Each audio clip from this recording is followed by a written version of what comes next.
ხეხილის ხეებიდან არც ერთი ისე ლამაზად არ ყვავის, როგორც ვაშლი და განსაკუთრებით სამოთხის ვაშლები.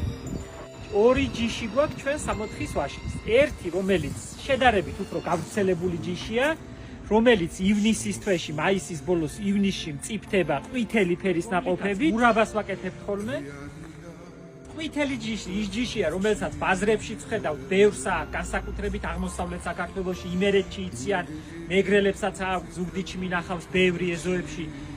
ეს არის ის კუნწებიანად რომ მურაბას ვაკეთებთ. არაჩვეულებრივად გემრიელი, ქარვისფერი მურაბა რომ გამოდის, ძალიან ლამაზი.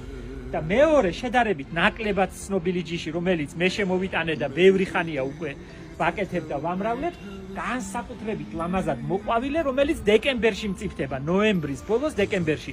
სანამ პირველი ყინვები არ მოხვდება, მანამდე არ არის ჩაშაქრებული და გემრიელი. წითელ ნაყოფებიანი, ხშირად მიჩვენებია დეკორაციებშიც ვიყენებ ხოლმე. და ძალიან ლამაზად ყვავის, აი ასეთი არაჩვეულებრივად ლამაზი ყვავილები აქვს. საერთოდ ვაშლი ბაღში, კომში და ვაშლი ყველაზე ლამაზი ყვავილი აქვს ბაღში აპრილის თვეში, მაგრამ ამ სამოთხის ვაშლებს განსაკუთრებული ნამყენი ნერგები გვაქვს. დარგვიდან იმავე წელს ყვავის და ისხამს. 10 ლარიღის ერთი ცალი ნამყენი. აი ესე ქოთნებში მშვენივრად, ვისაც არა აქვს ბაღი, შეუძლია ქოთანშიც გაახაროს და შეუძლია რომ ქოთანში იცხოვროს კარგად და მოისხას. ერთმა ჩვენმა მეგობარმა ქალბატონმა ნუნუ ბენდუქიძემ ვაკეში ისეთი მოსავალი მიიღო, რომ მურაბებსაც კი ხარშავს თავისი სახლის სახურავზე. წინათ იშვიათი იყო და ახლა უკვე დაიწყეს ქალაქში დარგვა და ძალიან მიხარია. აი სულანჟეს მაგნოლიები, გაზაფხულზე რომ ყვავის, სულს და გულს უხარია. ადამიანს ძალიან ახარებს მისი დანახვა.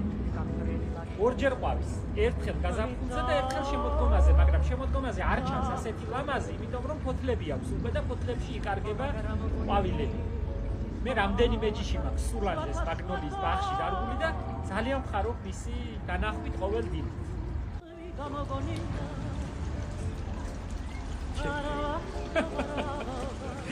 ის ხაროჩკის პერიოდი.